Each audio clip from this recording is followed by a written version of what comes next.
This is a film about that scale and grandeur. This is a film about that military achievement.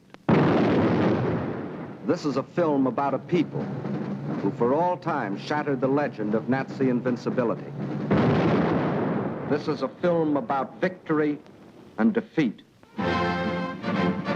German victory and German defeat. This is the battle for Russia, a battle that has been going on for centuries, a battle that fills the pages of Russian history. 1242. The German Order of Teutonic Knights had invaded northeastern Russia and occupied the old city of Pskov.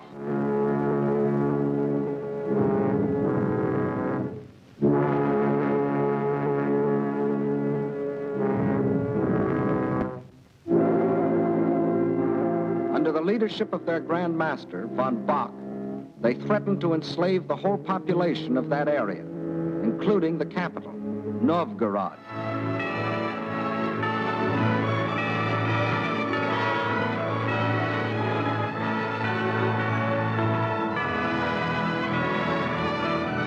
In their hour of peril, the Russian people turned for leadership to their prince, Alexander Nevsky.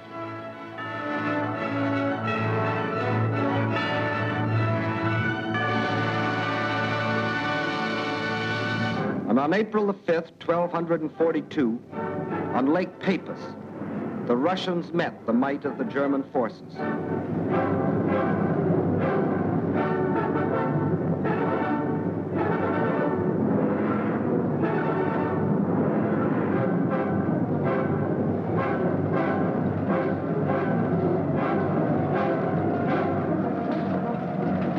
They weren't as well equipped or as well organized.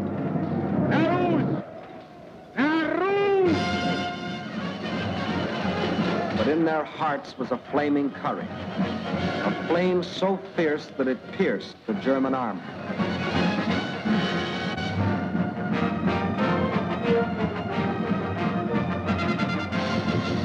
The victory they won fills a bright page of Russian history. 1704, and another conquering army marched across Russian land. This time under Charles XII of Sweden, and again the Russians fought for their country.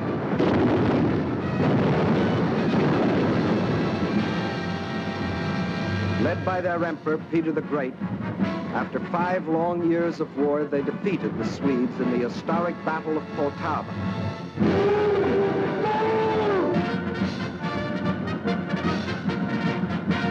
The invading Swedish armies were crushed and forever driven out of Russia. 1812. Napoleon and his armies had blazed their triumphant way across Europe and were marching on Moscow. The conquering armies entered the city, but they entered a city in flames. Even in that day, Russian earth was scorched earth to an invader. And once again, the invader was forced to start the long march on the road back out of Russia. 1914, and another German army, this time under Kaiser Wilhelm, set out to conquer Russia.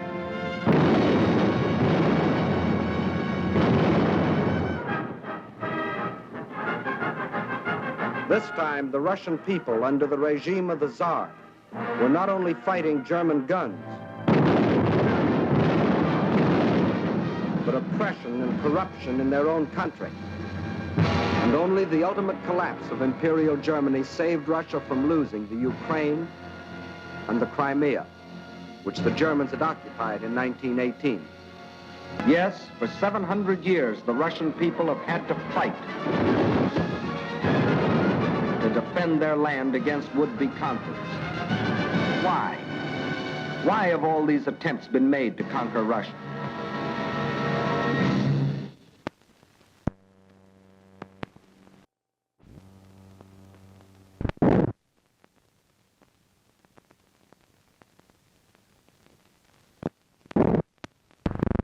Perhaps Russia itself can provide the answer. Here it is, 1/6 of the Earth's surface, reaching from east to west nearly halfway around the world, and southward from the North Pole to the borders of India.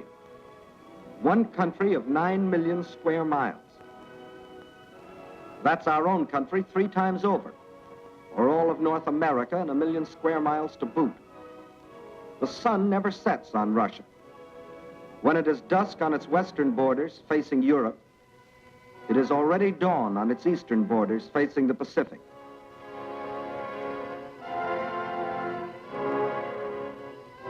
That's Russia, or to be correct, the Union of Soviet Socialist Republics. Deep in its mountains lie thick, rich veins of gold and silver.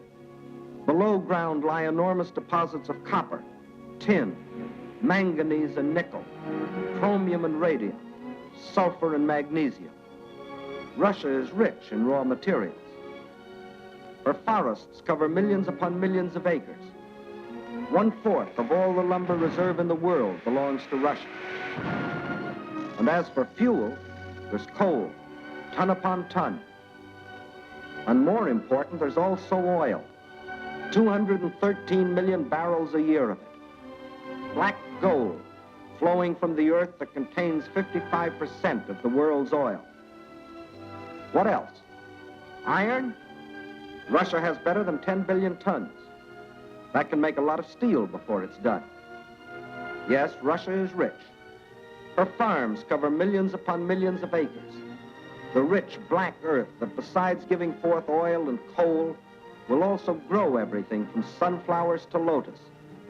The tea her people drink in such huge quantities, and the tobacco that they smoke.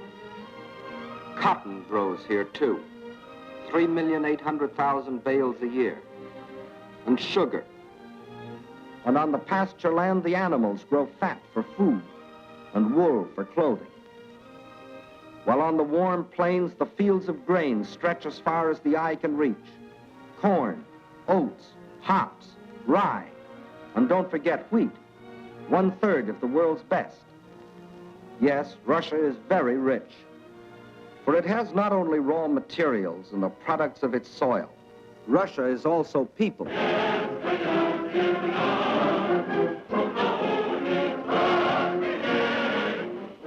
193 million people.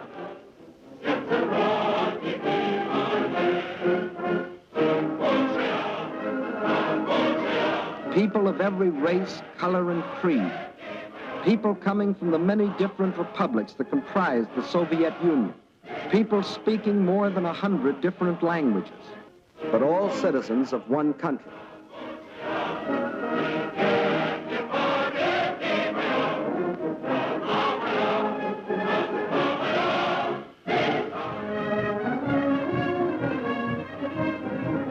Whether they are the great Russians, the descendants of the first settlers of this vast area, and for 1,000 years its main population, or Cossacks, the famous horsemen from the open plains of the Don River Valley.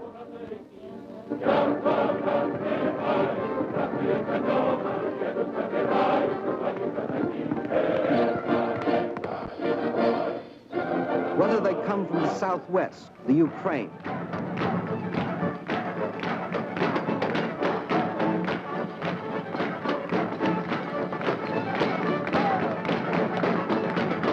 here in the breadbasket of the Soviet Union live the Little Russians, better known as Ukrainians, and beside them the Moldavians and Bessarabians, or if they come from the far south between the Caspian and Black Seas.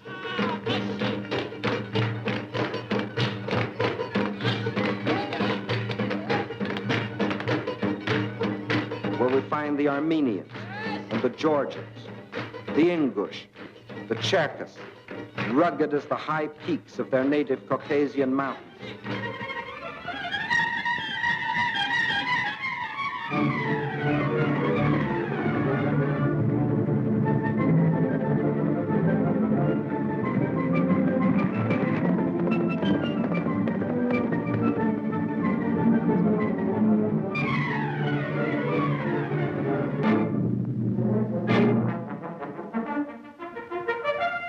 Whether they are Uzbeks, Turkmen, Kyrgyz, from the Persian and Indian frontiers, or Mongols, the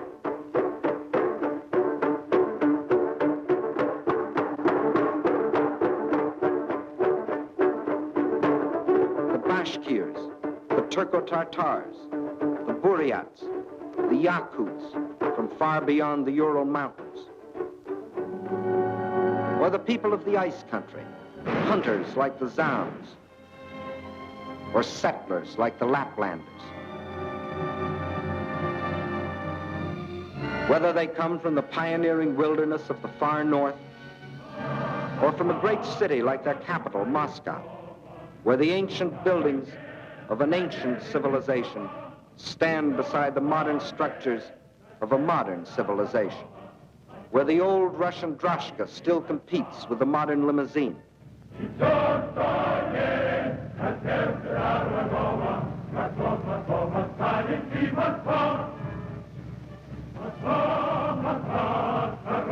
Whether they work in factories or as soldiers, whether they are bricklayers or traffic cops, sailors or riveters, school children or farmers, nurses or engineers, window washers or salesgirls, housewives or postal clerks, radio announcers or stewardesses, scientists or typists, musicians or ballerinas.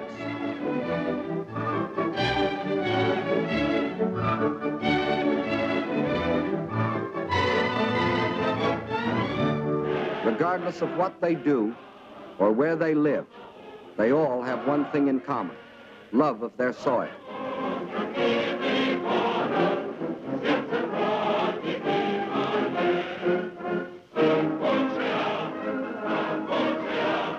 That is Russia. Size, the largest country in the world. Raw materials, unlimited. Manpower, 193 million. These are the three reasons why every conqueror in history has wanted Russia. And these are the reasons why the modern would-be conqueror wrote, "When we speak of new territory, we must think of Russia. Destiny itself points the way there." Yes, as we have seen, Germany's spirit of aggression was handed down from generation to generation. And now, in Hitler's Germany, the dream was world conquest. To such a dream, there could be only one answer: collective security. So with this objective, in 1934, the Soviet Union joined the League of Nations. Again and again before the League, its representatives urged binding agreements to support by collective action any nation submitted to attack. The state I represent entered the League with the sole purpose of the maintenance of indivisible peace. The League of Nations is still strong enough by its collective actions to avert or arrest aggression. There is no room for bargaining or compromise. But while some members of the League were pleading vainly for the use of collective force to stop aggression, the world saw other members, Germany, Italy, Japan, withdraw from the League to follow the path of aggression. Manchuria, Ethiopia, then Hitler invaded Austria, Czechoslovakia, and in 1939, Poland, first step on the road to Russia. But his eastward march was interrupted by France and Britain declaring war. So the Germans were forced to turn west, and in 1940, as we have seen, wiped the last opposition from Western Europe. And while the Nazis were unsuccessfully trying to beat Britain to her knees, the German generals were already planning to resume the interrupted Eastern Blitz. The road to Russia was now open. But before that attack, preliminary steps were necessary. South and east of Germany are Hungary, Romania, Bulgaria, Yugoslavia, and Greece. And Hungary had grain, rich fields of it. Grain too good for Hungarians when German soldiers have such good appetites. Hungary had bauxite. Bauxite makes aluminum, and aluminum makes planes. and Hungary had an army. Not the battle-trained German army, but good enough to throw against Russian guns. Romania had not only grain, but oil, and Hitler needed every last drop to power his war machine. Romania also had men, more slave labor, more cannon fodder for the attack on Russia. And most important, Romania and Hungary both had Russian frontiers, and Hitler wanted those frontiers in the hands of German generals. Bulgaria didn't have a Russian frontier, but it did have bases. Bases on the Black Sea, bases for German submarines to prey on Russian shipping. By the spring of 1941, the reactionary governments of Hungary, under the dictatorship of Admiral Horthy, of Romania, governed by young King Michael, who was only a tool in the hands of Hitler's puppet, General Antonescu, and of Bulgaria, ruled by King Boris, always a disciple of German imperialism. All had sold their countries out to Hitler. Now, threatened by a revolt of their peoples, they were only too glad to be protected by Hitler's armies. So by March of 1941, German armies were in occupation of Hungary, Romania, Bulgaria. That still left Yugoslavia and Greece. So long as they remained unoccupied territory, they remained the route for a possible Allied counter-invasion. At one of their regular meetings, Hitler had assigned the job of conquering Greece to his stooge, Mussolini. The stooge was delighted. Here was his chance to prove to his people that he too was a conqueror. But he was wrong. Perhaps the uniforms fooled him. Something did. For after the fascist legions had blitzed on one cylinder this far into Greece, the Greeks, in a brilliantly conducted mountain campaign, drove the Italians back and invaded Albania. Hitler was enraged. The failure of his stooge to protect his southern flank was delaying the attack on Russia. He sent a final ultimatum. For the Yugoslavs and Greeks, it was surrender or else. But the Yugoslavs and Greeks come from a long line of fighting men. Nazi slavery didn't appeal to them.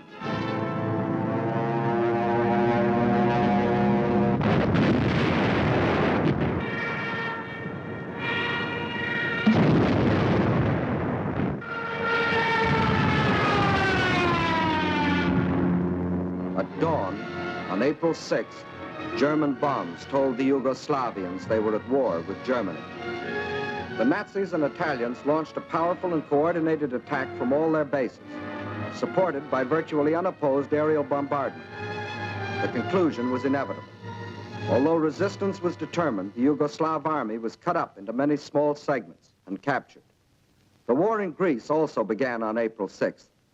There, in spite of fierce and valiant resistance by the Greeks and the British who had come to their aid, the Germans, overwhelmingly superior in both numbers and equipment, forced their way past the Bistritsa River, Mount Olympus, the famous passage. And by the end of April, the swastika flew over the ancient city of Athens. The conquest of the Balkans was now complete. The whole force of Nazi might could now be turned loose on Russia. There was no time to waste, for time was Russia's weapon. Their industries, so recently built and which, like our own, were designed for the ways of peace, were converted for war. Instead of steel for plows and tools, steel for shells and guns. They knew their industry could never produce enough to adequately for the titanic struggle. But what they could produce, they would. At the same time, the army began to grow. More and more men were called up to be trained, hardened, drilled, prepared to defend their land.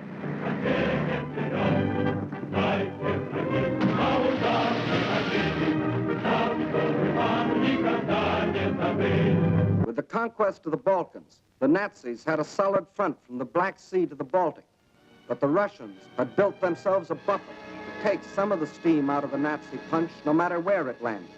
But where would it land? When the blow came, it was from 5 different directions, and from the north, 1 extra, just for luck. That was the big day.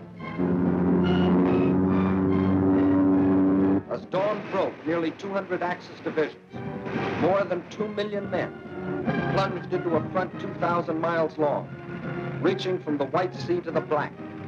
Their aim, the annihilation of the Red Army in a decisive battle on the frontier.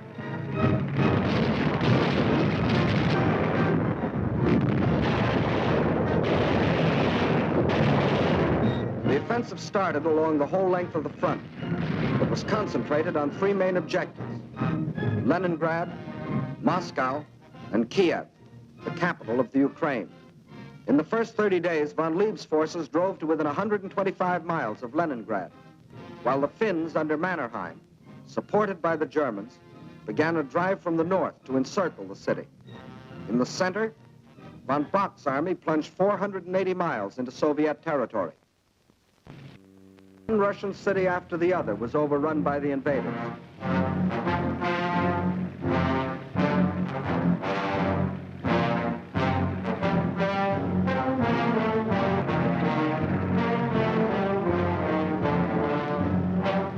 And on July 17th, they captured the first main objective, Smolensk, regarded as the key to Moscow. Simultaneously, in the south, von Rundstedt's forces cut deep into the Ukraine. This was blitzkrieg at its best.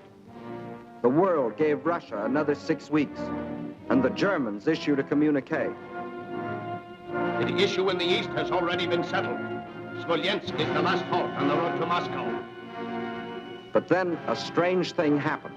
For the first time since the mighty German army started its career of blitz, smashing into submission one European country after the other, that same German army came up against a country that did not submit.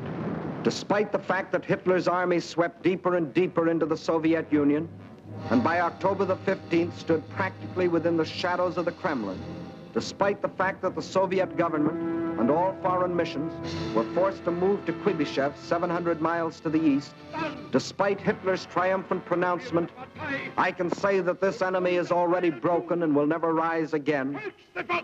Despite the fact that by December, 500,000 square miles of Russian territory, an area equal to the entire Middle Western United States, had fallen to the invaders. Yes, despite Russia's loss of her best agricultural areas, her most thoroughly developed industrial plants, millions of her people, thousands of her tanks and her planes, despite everything, those 6 weeks had lengthened into nearly 6 months, and the dread Nazi blitz had spluttered, stumbled, and finally died. What had happened here? Let's try to analyze it. First, in this titanic struggle, not only 2 armies, but 2 fighting methods and 2 strategies came face to face.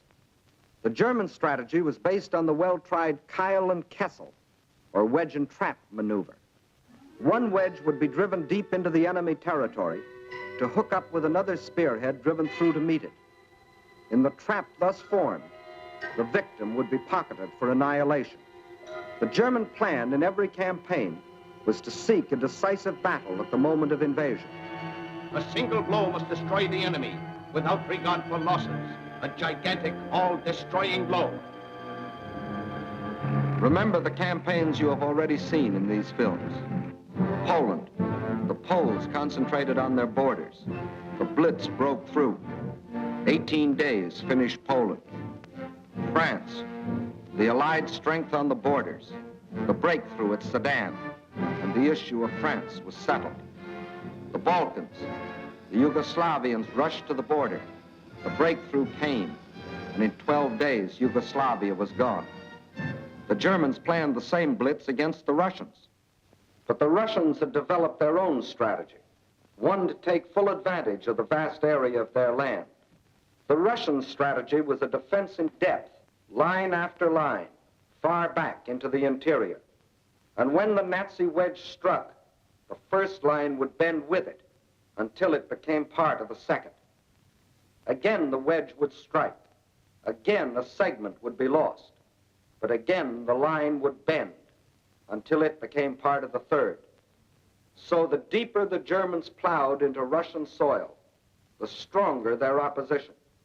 until finally they faced an unshatterable wall and were robbed of their chance to hit that all-destroying blow they had counted on. The result? The Germans conquered land and lost the campaign. For the Russian tactics kept the main bulk of their armies intact and made a long war inevitable instead of that quick decision the Germans sought. And the Russians had other tactics that threw the Germans for a loss. Germany had developed blitz warfare, mechanized warfare, armies on wheels, juggernauts to crush everything before them. But the Russians found a way to drag them out of their traveling fortresses. They used their cities as strongholds and made the blitz come to them down alleys.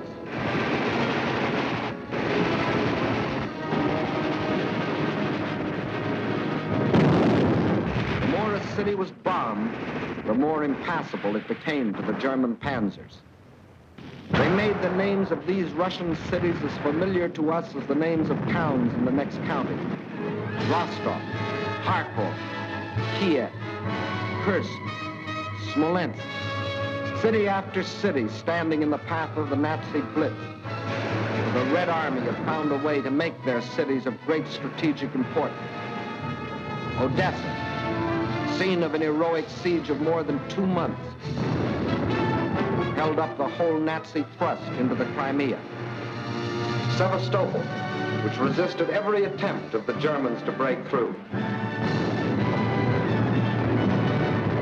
Here, for 8.5 long months, the Russians fought for the town, inch by inch, barring the Germans from the great Black Sea naval base located there. And finally, when the Germans entered the town, each district was defended street by street. Each street house by house.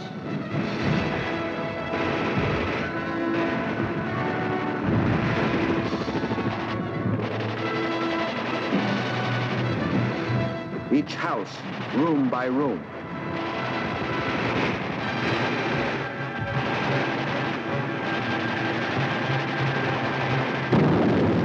The Russians knew their cities would be demolished, but their objective was not to save cities, but to destroy Germans. A high price to pay for a copy of Mein Kampf. So the Germans were forced out of their armored shells to fight and to die in the hand-to-hand combat they thought they had abolished. There was another item the Germans had overlooked. They overlooked people. And generals may win campaigns, but people win wars. And on that fatal June 22nd, when the Russian people first learned of the invasion of their country, their grim faces told of their determination to fight and to die, but never to surrender. They knew this wasn't a question of who occupied what piece of land. This was a question of life or death.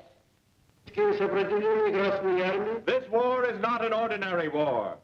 It is the war of the entire Russian people, not only to eliminate the danger hanging over our heads, but to aid all people groaning under the yoke of fascism. So the alarm was spread to factory and farm. And from every Russian town and village, men poured forth to answer the call. From now on, one thing mattered and one thing only: victory. Total war meant total mobilization. Not war just for soldiers, but war for everyone. Young or old, male or female, made no difference. Age had nothing to do with it. If you were only 12 years old, there was work for 12-year-olds to do. Sex had nothing to do with it. If you could hold a rifle, you were a soldier. If you could turn a lathe, you were a soldier. If you could harvest the fields, you were a soldier. If you could handle a locomotive or pilot a ship or guide a tractor, you were still a soldier. For everything you did was part of that total war. Nothing that the enemy could use was left behind. Not a yard of wire or a pound of iron. Not an acre of wheat or a head of cattle. And the old men stood watch over the fields, ready to give the word to burn at the first sight of the enemy. Scorched earth. What can't... Scorched earth. What can't be withdrawn must be destroyed. That meant the factories, the plants, the oil depots. Flames claimed them all. The giant dam at Dnipro, into which had been poured not only steel and concrete, but 5 long years of Russian toil and Russian sweat to yield the miracle of electricity to the farms and people of the Ukraine. Now, rather than let the power it generated fall to the enemy, they destroyed it.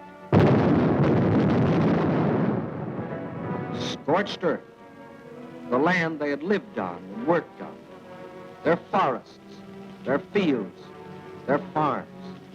They surrendered them to the flames, but not to the invaders. That was the scorched earth.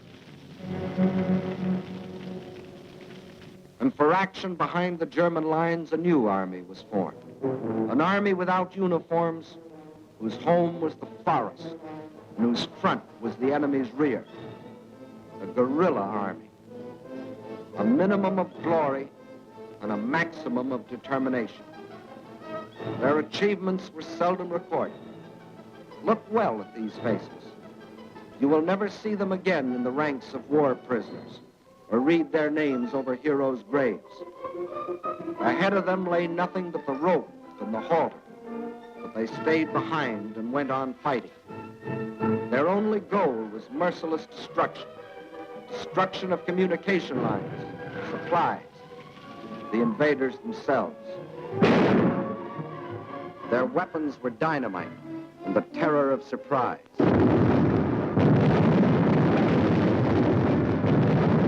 They asked for no mercy, and they gave none.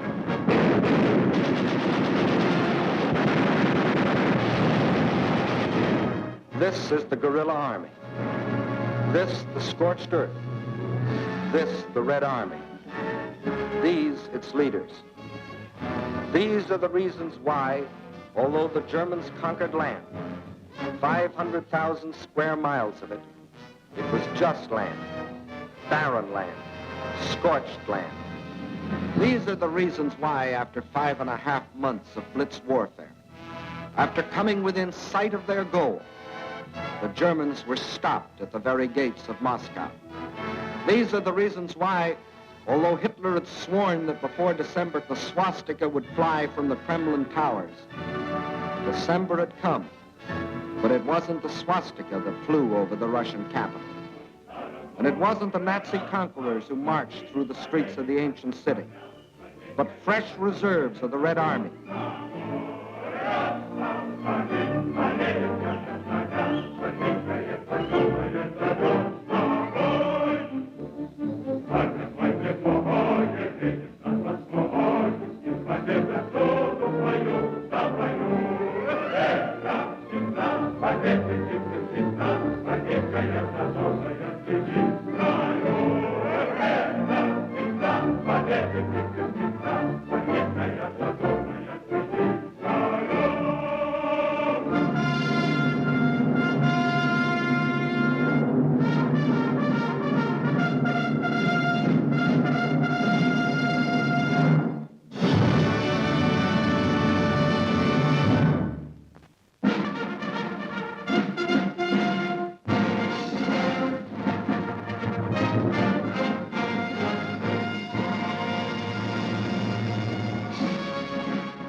You saw the Russian people's historic defense of their land against centuries of unsuccessful invaders.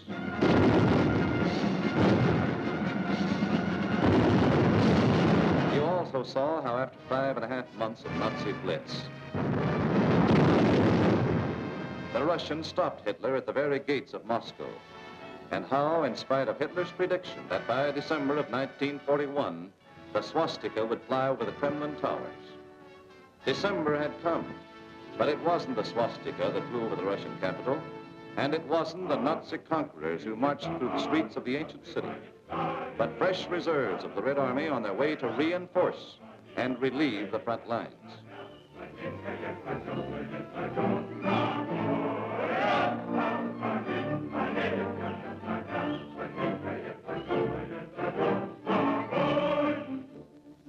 The Russians read this appeal and knew what it meant. They remembered that in their past history, the time always came when they could turn and strike back. The time had come. Their old ally, the Russian winter, had carpeted the Russian land.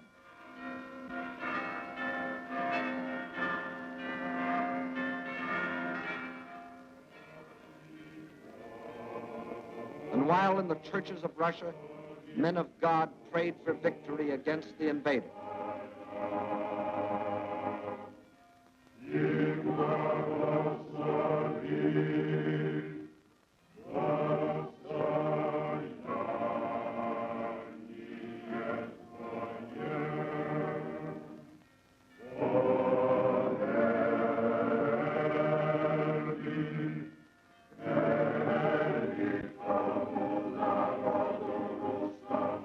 in the front lines, the men of the Red Army listened to the long-awaited order of the day.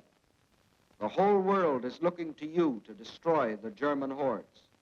The war you are fighting is a war of liberation, a just war. Death to the German invaders. Fighter command ready. Bomber command ready.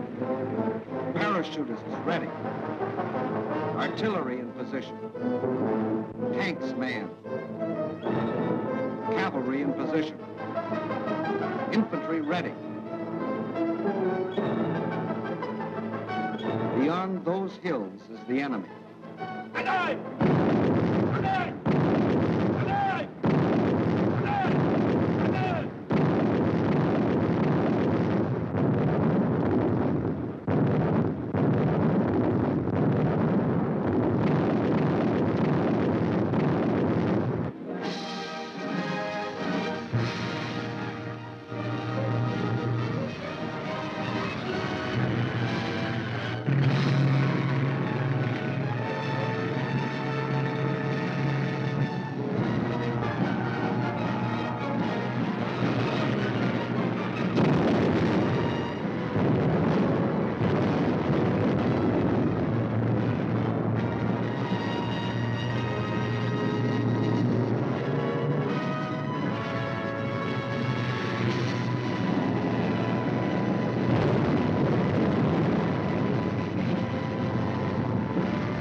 Now it was the Germans' turn to fight for their lives.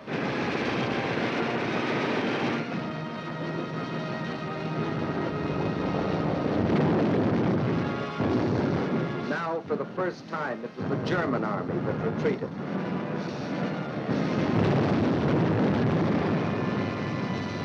Now it was for the Germans to learn the terrors of strafing.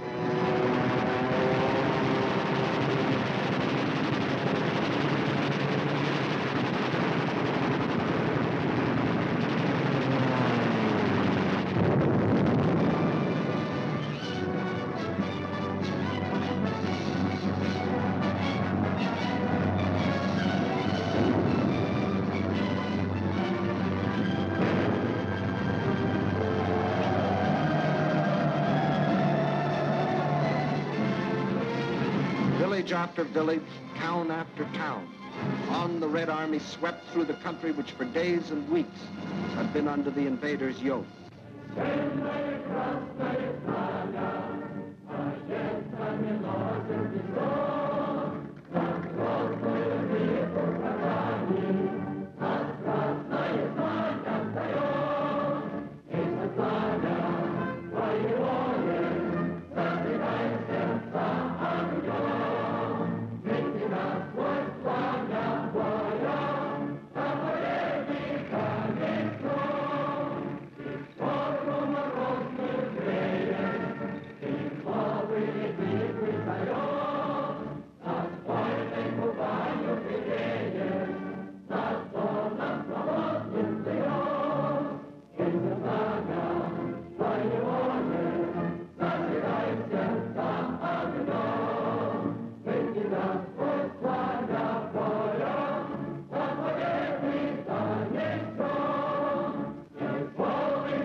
the cellars, out of the forests, out of only they know what hiding places, come the men and the women and the children that had once called these towns home. Soldiers and guerrillas find wives and mothers.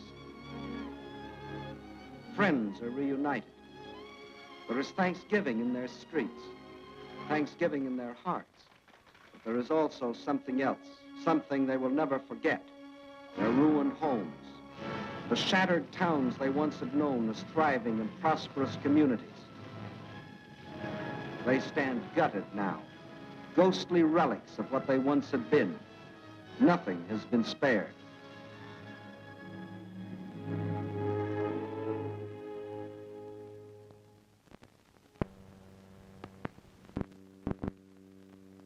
It was a museum, the former home of Peter Tchaikovsky, a man who wrote music for Russia.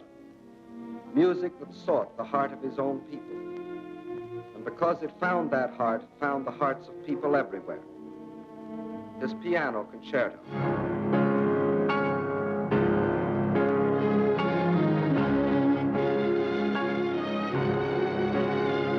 The Fifth Symphony.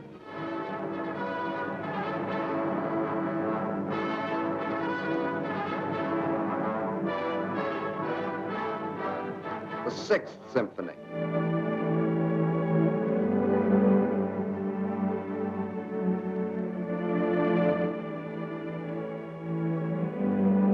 His work was, is, and always will be inspiration to countless millions.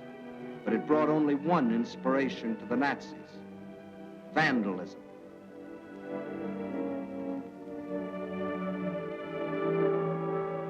And this was the home of Leo Tolstoy, the author of the immortal novel, War and Peace. His home, too, was a museum, until the Germans came. And this is Tolstoy's grave. If the Nazis buried nearby had read his famous book, they would have learned their fate beforehand. But there were other dead the Nazis didn't bury. Russian dead. They weren't soldiers, and they weren't killed in battle.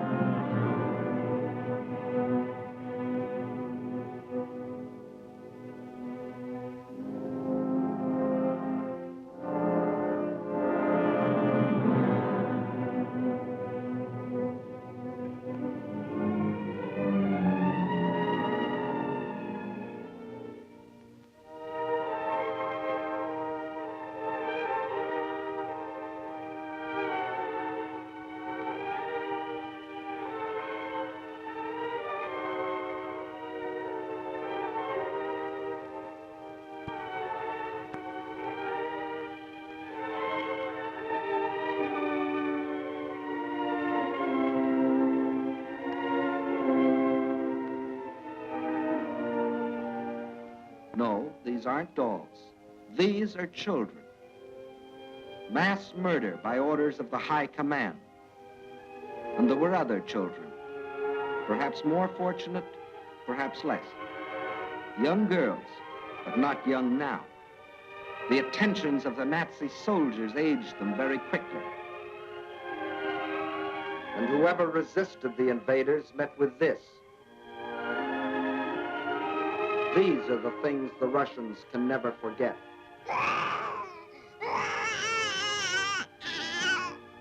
These are the things the Russians will never forget. These are the reasons why every Russian pledged his life to uphold this sacred oath.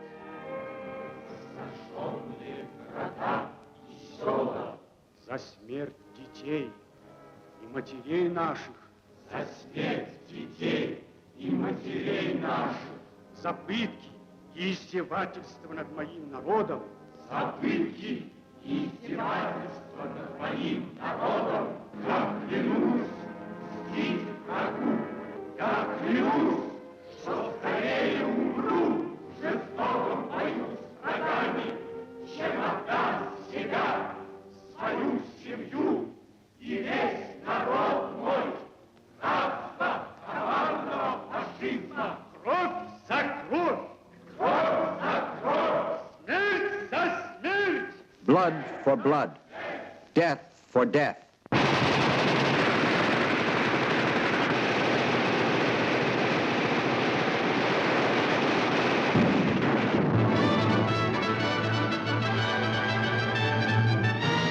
That is the reason the Russians smashed on, deeper and deeper, along the entire front from Rostov to Leningrad.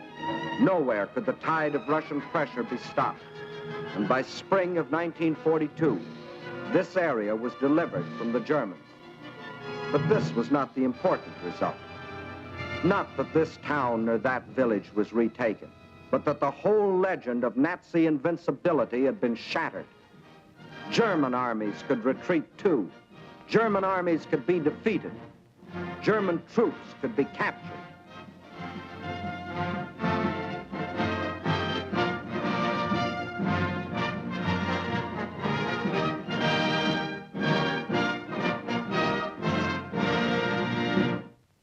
But besides this crushing offensive, there was another factor that shattered the legend of Nazi invincibility. That factor, which will live forever in the history of this war, was written by the people of this city. A city now called Leningrad after the leader of the Russian Revolution, Lenin, and which before that was called Petrograd in honor of its founder, Peter the Great. A city which today, with the exception of Moscow, is the most important center in the Soviet Union because some of Russia's largest industries are centered here, and also because it is Russia's principal port on the Baltic Sea and the base for its Baltic fleet. Here, as throughout the Soviet Union, on June 22nd, word came of the attack. But here, the city was only a few miles from German lines. And while the men of the Red Army and the Baltic Fleet moved out to meet the enemy, behind them another army was formed.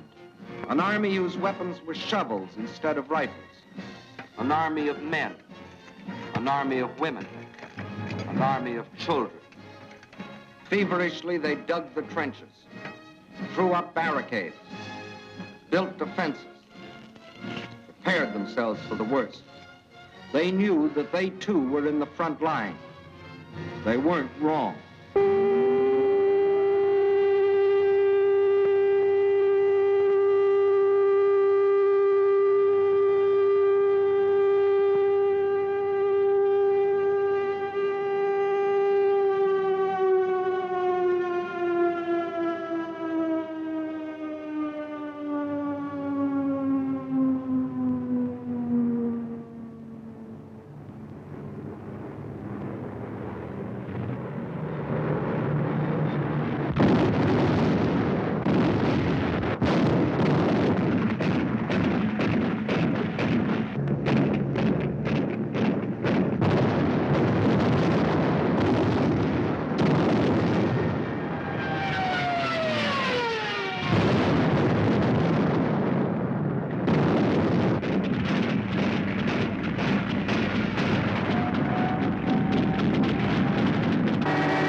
Leningrad's baptism of fire didn't stop with the darkness.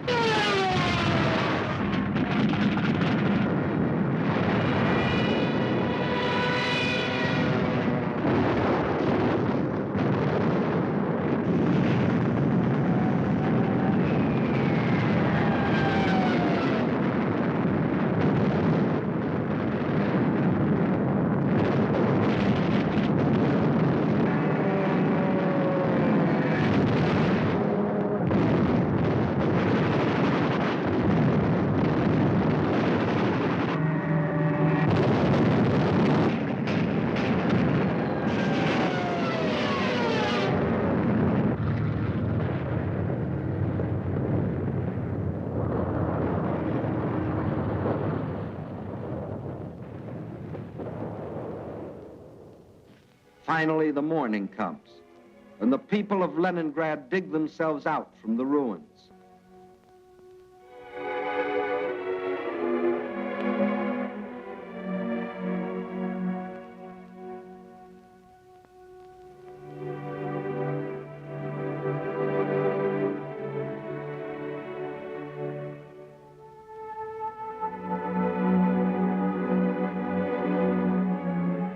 They seem very similar here to the people of London, of Rotterdam, of Warsaw.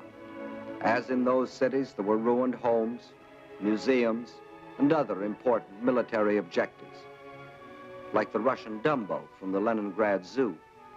But there was one important difference.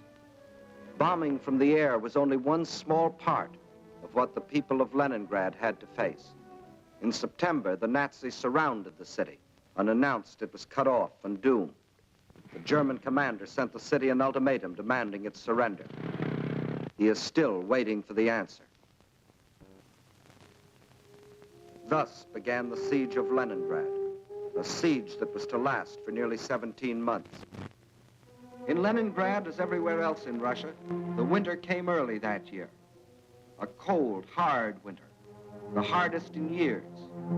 But here, unlike everywhere else in Russia, the winter wasn't an ally, but an enemy. Here, the 10, 20, 30 below zero temperatures could only mean more suffering, more hardship. In the trenches outside the city, trenches of snow and of ice, the defenders stuck firm to their oath, to die if necessary, but not to go backward one more step. And the enemy, in spite of all its efforts, was stopped at the very gates of the city. A city now facing disease, famine, destitution. There was no oil for fuel, no power for the electric lines, but the people defied the elements and trudged the necessary miles to lathe and workbench. The pipes froze, water was shut off, so they dug holes through the streets until they could get to water.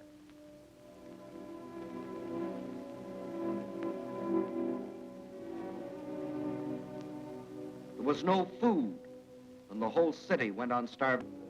A factory worker got 8 ounces of bread a day.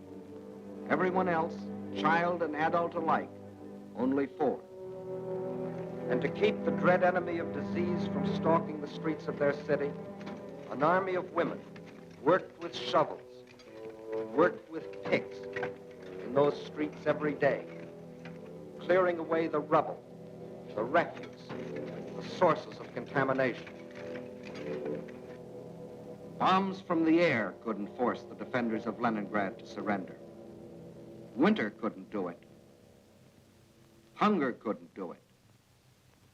So the Germans decided to shell them into surrender. For days, long-range guns hurled ton after ton of high explosives into the heart of the city.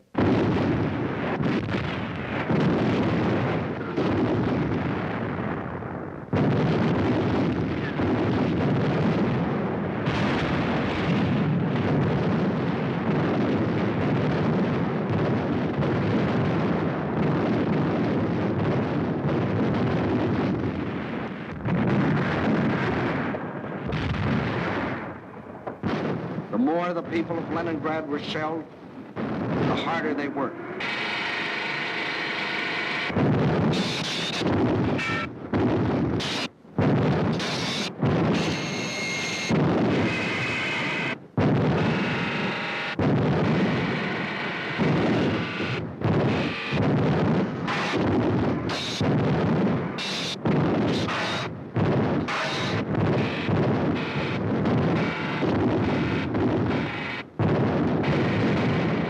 In a rain of high explosives, cut off entirely from the rest of Russia, with only their own hands to depend on, their determination never faltered. Every day, more people died of cold, disease, hunger. This was Leningrad in its darkest hour. And then a miracle happened. To the west of Leningrad is the Baltic Sea, and to the east and north is Lake Ladoga, 7,000 square miles of inland water. The Finns and the Germans occupied one border of the lake to about this point, and in the south the Germans controlled the lake to here. Between these 2 points was a stretch of lakefront still in Russian hands, but there was nearly 100 miles between this shore and the beleaguered city. 100 miles of what had been open water and was now snow-covered ice.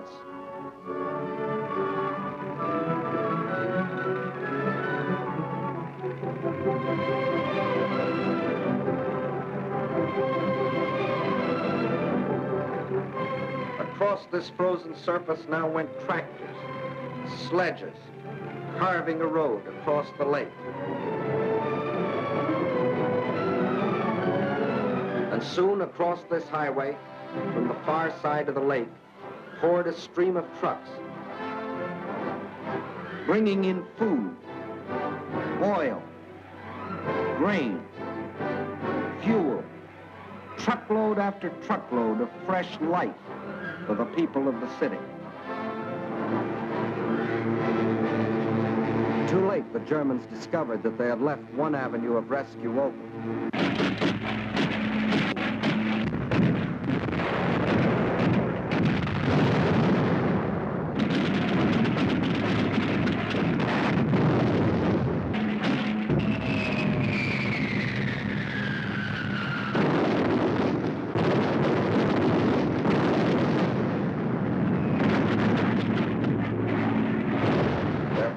Bombed the road, but the trucks kept rolling, by day and by night. The lake highway remained open, and soon more than trucks would reach the city, for the Russians were now laying a track across the ice.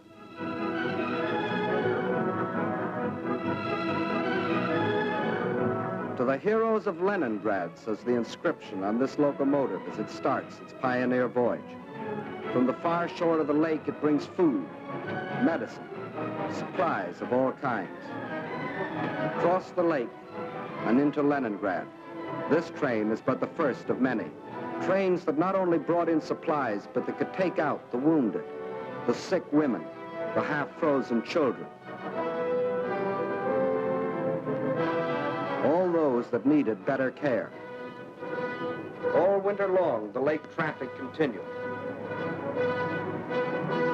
And all through that terrible winter, the men of the Red Army, outside the city, found the strength not only to defend, but to attack.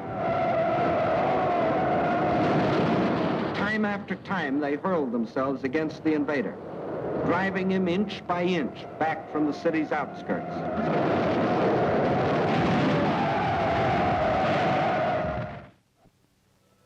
And then spring came. Spring.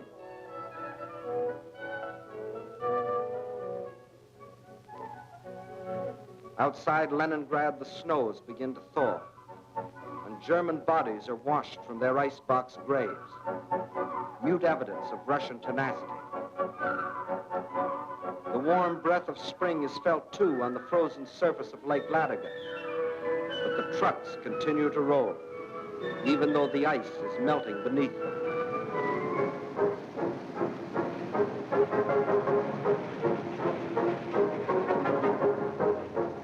Spring, as it invariably does, comes to the city, too.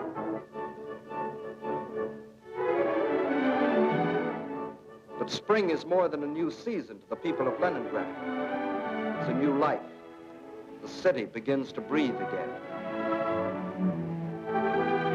For the first time in months, the trolleys ran.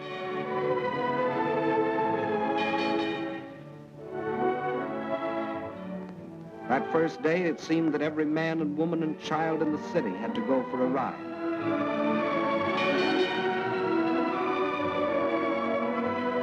This was life again. Life for the Leningrad children that weren't killed by Nat's horrible winter. Life for the Russian WWII, the women of the Red Army. And for the Russian waves, the women of the Red Fleet. And for the sailors of the fleet themselves, the artists of the famous ballet theater have come to offer entertainment.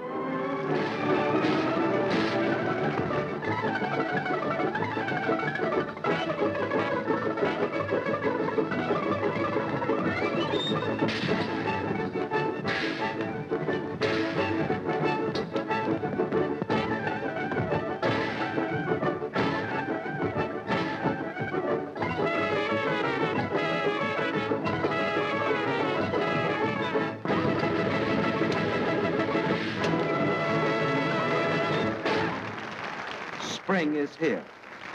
Summer is coming. And Leningrad is still free. Although some Germans did finally succeed in getting into the city. But under different circumstances than they had anticipated.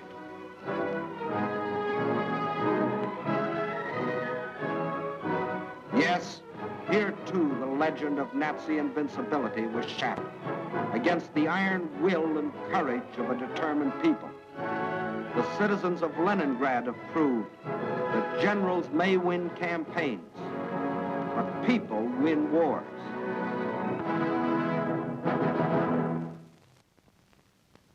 By summer of 1942, new posters were appearing in the streets of Moscow. Posters that greeted and welcomed their allies. Allies whose help was already arriving in Russian ports.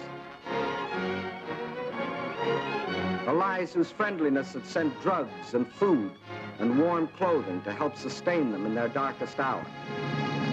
But in spite of all this, the staff of the Red Army knew that they still faced the most powerful enemy in history, and that that enemy would attack again. But when this attack came, the whole German strength was to be concentrated on one objective, the Caucasus and oil. The Caucasus Mountains represent one of the toughest military obstacles in the world. Towering peaks rising to heights of as much as 18,000 feet, with only one practical highway traversing them. And Baku, the biggest oil field, is on the other side. To reach Baku, the only feasible military route was along the coast to the Caspian Sea. But the map shows what a dangerously extended supply line this would entail. To make the operation a success for the Germans, the first necessity was control of the northern hub of the rail lines of the area and a new base of operations. That hub was a Volga River port we have come to know well, Stalingrad, named for Russia's present leader. The pride of this generation of Russians, for it was their city, built in their time. With the capture of Stalingrad, the Nazis would have a base from which to launch a flanking attack on Moscow. With one master stroke, the Russian armies to the south would be cut off from help. And in the north, Russian factories, Russian farms, and Russian armies would be practically cut off from Caucasus oil, and also from American and British supplies, which were shipped to Russia through Iran and Iraq. German control of the entrance to the Volga and its two main ports, Astrakhan and Stalingrad, would be a crippling blow for Russia. For the Volga is the vital artery through which flowed the lifeblood of supplies. Early in May, the German offensive began along a front extending from Kursk to the Crimea. Within 2 weeks, the Nazi steamroller had overrun the Kerch Peninsula, although 2 months more were to elapse before embattled Sevastopol finally fell, giving the Nazis complete control of the Crimea and the southern route to the Caucasian oil fields. Next, they started to drive further north and drove through to the Don River in the area of Voronezh, then spread south and east until they occupied the whole area from the Don River south to Rostov. This left them in perfect position to strike against Stalingrad. Further and further south, the drive plunged on, and by the end of August, they had captured the oil fields at Maykop, needless to say, first demolished by the Russians, and reached the northern Caucasus. Yes, the Germans were only a few miles from their goal, the oil fields at Baku, but two barriers still stood between them, Russian mountains and Russian determination. The people of the Caucasus joined with the army to form an unshatterable wall against the full onslaught of the attack.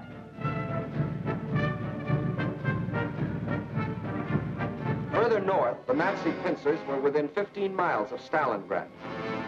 This city had become the focal point of the whole campaign.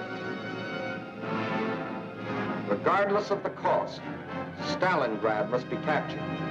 Those were the German orders. Fire! Fire! German guns, German bombs shattered the city into pieces.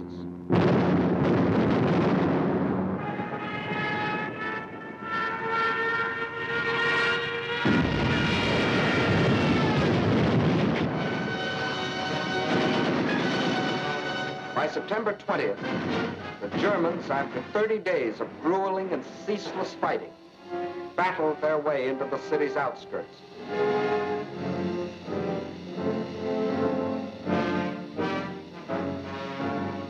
By the end of the month, their drive had carried them through the whole northwest section of the city and into occupation of part of the center, including the railroad station. On the last day of September, Hitler announced that the fall of the city was only a matter of a few days. Once more, the world was afraid a Russian campaign was lost. But once more, the Germans were to stand on the very threshold of victory and still fail. And now they were to meet a fire of fury such as they had never known.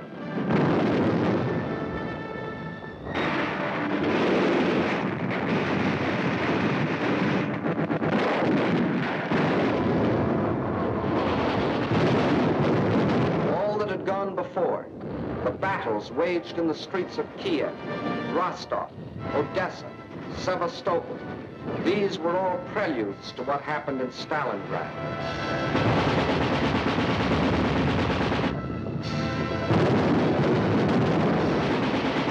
Every inch of the city was a strategic point to be defended as such.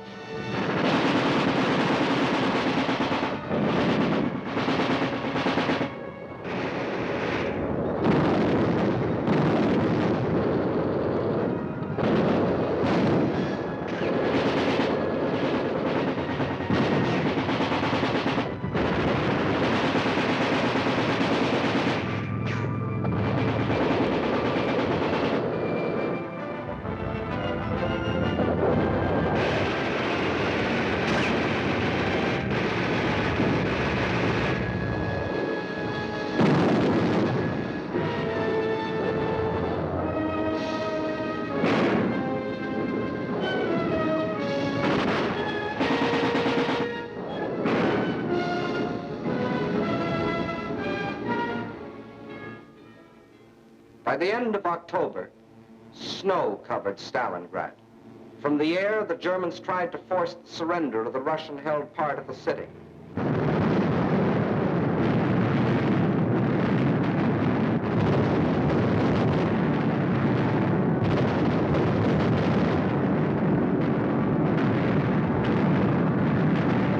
At the same time, the battle of the streets continued.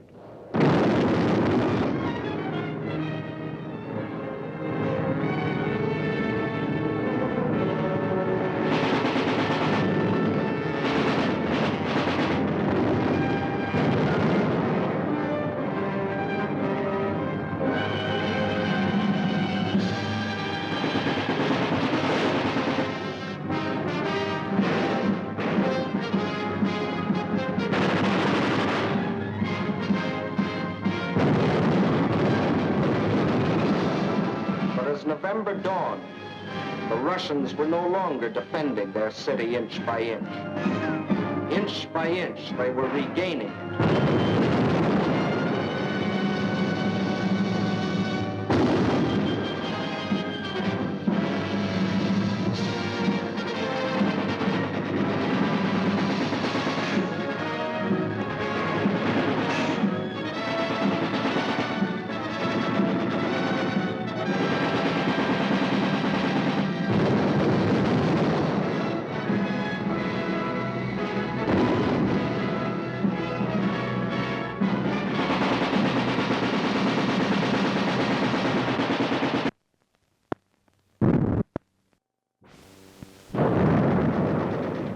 Now, as the whole world spoke in admiration of the city of steel, the ticker tape brought us breathtaking news. American and British troops had landed in and occupied North Africa. Further east, the British 8th Army was driving westward, pursuing the vaunted Africa Corps. And in the northeast, the Red Army had launched its smashing counteroffensive. The Germans were learning the real meaning of the words combined operations. As though a spring had been released, Russians attacked along the entire front. In the far north, the Germans felt the first impact as the Russians recaptured Schlüsselburg, breaking the Axis ring around Leningrad. Soon after, another offensive lashed out further south, bypassing the Germans' defense position at Rzhev and plunging down to Veliki Luki. Still another Russian blow fell in the Voronezh area, pushing a threatening spearhead deep into the German lines. In the far south, the Germans were moving away from Grozny, instead of toward it, under the force of the Russian attack. At Stalingrad, the Germans were about to meet new opponents.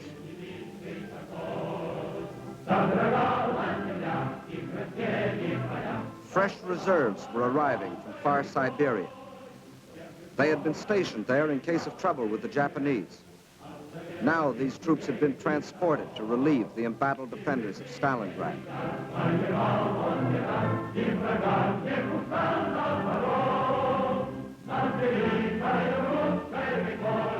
And as the reserves entered the city, at headquarters, the commanders of 3 Russian armies were meeting. The Germans had fought for Stalingrad as a prize. The Russians were determined to make it a trap. 2 simultaneous attacks were launched, one from the north, one from the south. The German armies encircling Stalingrad were now themselves threatened with encirclement. Finally, the 2 prongs met.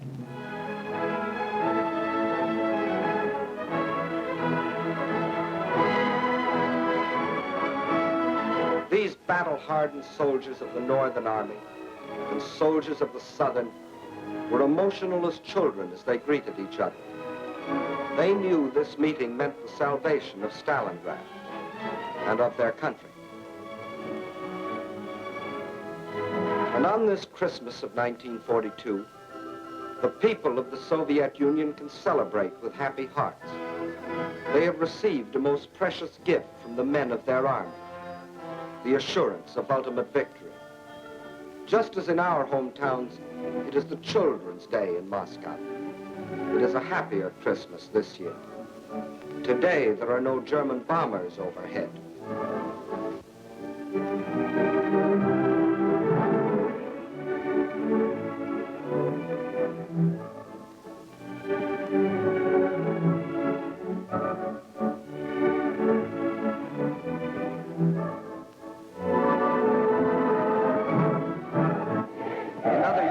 Russians, like ourselves, celebrated on New Year's Eve, but not now. The factories are just as busy as on any other night. The moment comes. It is the New Year. С Новым годом!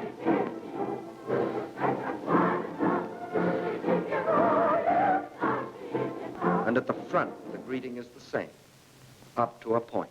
С Новым годом, гвардейцы! Огонь!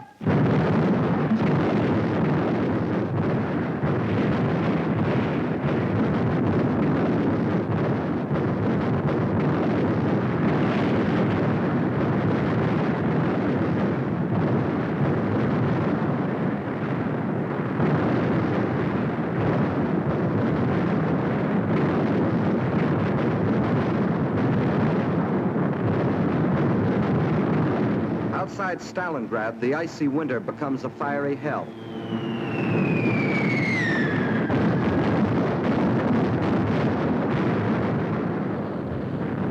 Here are concentrated the latest in Russian equipment. Flamethrowers, ice gliders, used here by shock troops to capture airfields in advance of the main army. Rocket guns, Katyusha, the Russians call them.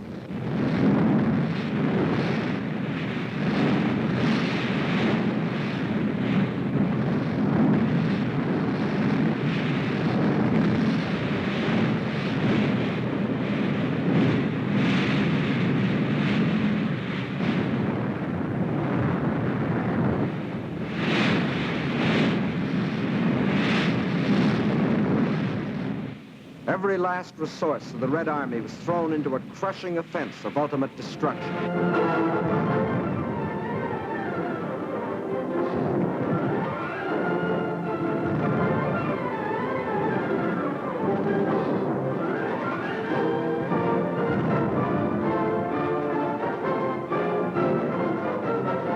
This was Kyle and Kessel with a vengeance, but the Nazis were getting Kesseled instead of the Russians. And on February the 2nd, 1943, after 162 days of the heaviest fighting in the history of warfare, the last shot was fired. peace came to Stalingrad. In the shattered streets, the blasted ruins, the ghastly evidence of their ordeal, the defenders of the city greet the rescuing army of the dawn.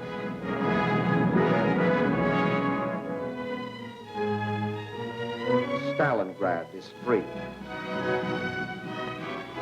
The Nazis had capitulated.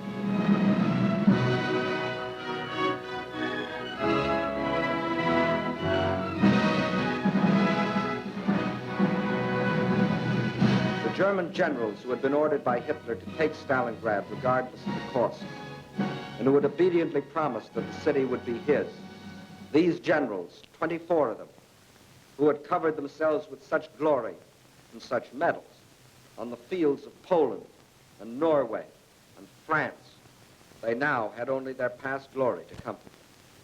This is Field Marshal von Paulus, Commander-in-Chief of the German armies at Stalingrad. This is the man who told his soldiers that if they surrendered, he would see to it that their families died in reprisal. When he faced his captors, perhaps his worried expression reflected an anxiety that Hitler might take the same revenge on his family.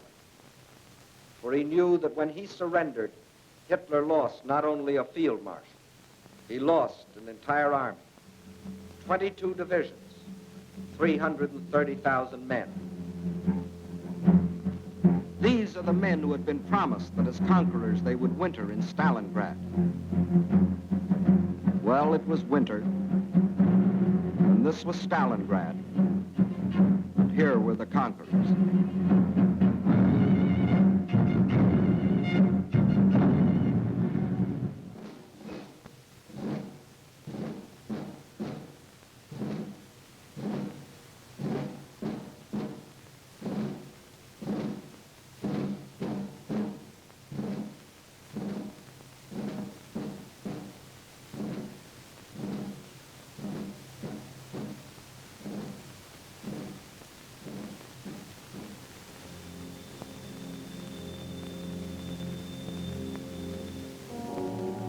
And when another spring broke over the Russian countryside, the results of the winter were clear.